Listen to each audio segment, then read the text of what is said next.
So this one has some teeth on it. It's reading today. But before we get to that, I just wanted to sort of steer us back around.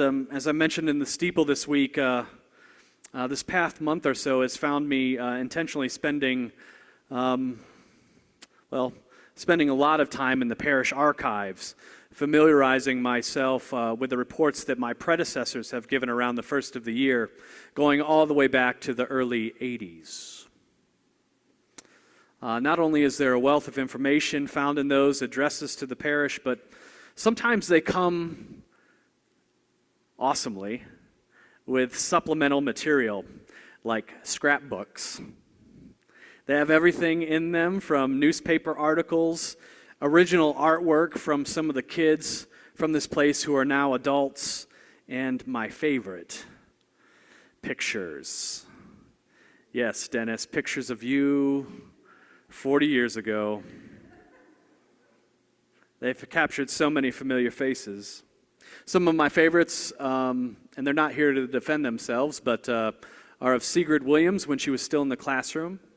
And of course, there's that one of Dr. Scott, a little headshot of him as he was preparing to give the keynote address at some convention that Philip sponsored the year I was born. Yeah. I treasured seeing the beloved spouses of some of my friends here who have passed on, namely Jerry Cosby and Craig Woods. I cannot forget seeing Jeff and Laura Burke as babies. No, Dennis and Debbie with their boys. And who could forget the graduating class of 1981? Beth's year, right, Joe? They had like some 17 seniors or something like that. Huge. And as I flipped through those pages, I wondered why someone stuffed them quietly away up in those cupboards in the Tom Beard Library. Maybe it was to keep them safe. I mean, they are 40 years old, but they're not ancient papyri. I guess it could be a lot of things. For some of my friends, those pages reveal a life that has been drastically shaped by time, and perhaps that is why when I held them, I knew they were sacred,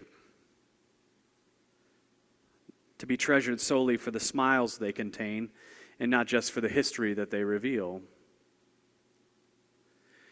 These books are like giant family albums of this place, and Penny has gone hoarse telling me stories about the artifacts found within them, even as she herself has been taken back.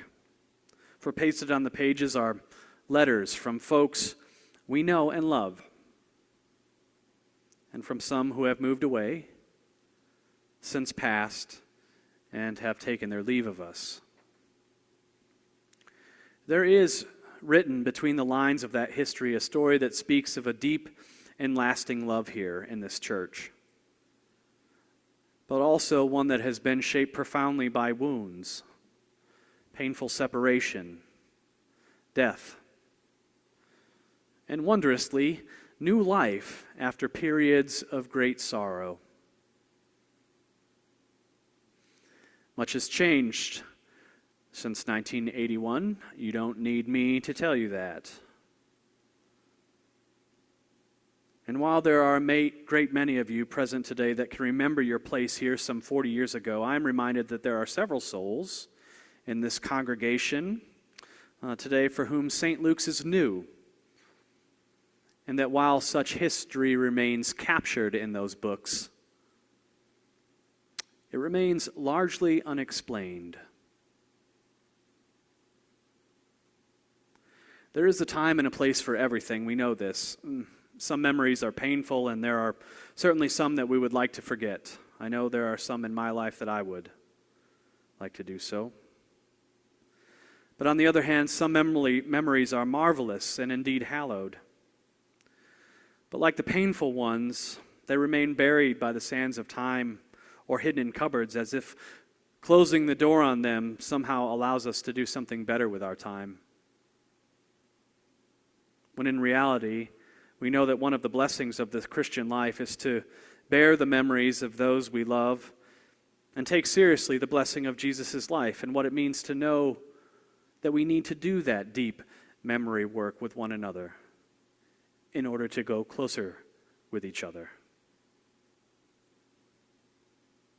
For there does come a time in the life of a community, especially one that welcomes new members, to share the stories that make this place home. Not just then, but how it remains home now because they are here. Knowing such touch points or the history of a place betrays nothing. Rather, knowing both the good and the bad makes calling Luke's place home more real and what we do together somehow more relevant. And above all, isn't sharing the truth that is rooted in love what we are called to do anyways? There is nothing in the history of this place that is more important for us to do than that right now. In the readings we are given today, we hear of the call of Jeremiah. Paul speaks of the expansiveness of love. And in the gospel, well, we see just how much history is a part of the equation of grace. How poignant it is for us as we approach the annual meeting that we are reminded of not just our own history, but the church's, our own call, and that of the community, and how all of what we do together is rooted in a love that bears all things, hopes all things, and endures all things. But if I'm honest with you, it's that word endure that keeps me up most nights. Not just because of its claim on time, but because of its ability to hold both hope and heartbreak together indefinitely, like pictures of a scrapbook do. Meetings of a minute can reflect, and untold stories usually end up doing if we end up burying them. But the flip side is also true, my friends. For in recent weeks, I've seen how the power of personal testimony can connect hearts through prayer here. I've seen the wonder at work in Bible studies just as much as I have in forums, Eucharists, or offices. The fact of the matter is when it gets personal, it gets serious, just like it did in Nazareth today. This happens whether we are old or young, whether we find ourselves here and now or a long way from where we started. There is always an invitation to love and for us to step out in wonder and realize that the story we most often hear of in the Bible is one of return. And so as you and I plan the journey ahead this year, I'm reminded of a prophet that has said, and I quote, "Each one of us finds themselves always on the threshold between the inner world and the outer world, between light and darkness, between known and unknown, between question and quest, between fact and possibility." This threshold runs through every experience, and our only real guide in this world is our imagination. And therefore, one of the loveliest things that another person can do for another is to awaken the power found within the sacrament of their own imagination. For in doing so, you join with that person in the discovery of a new kingdom, a new world within themselves.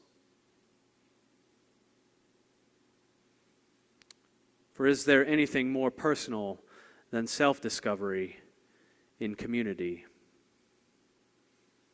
and in a community that loves?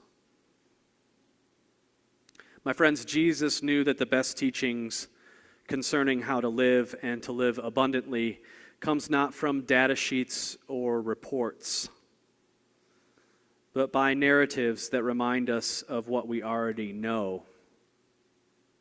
but are resistant to recall. If it was otherwise, we wouldn't need the parables, like the one of the Good Samaritan, or the impulse to bring up stories of the widow of Zarephath or Naaman the Syrian in polite company. We just might leave well enough alone.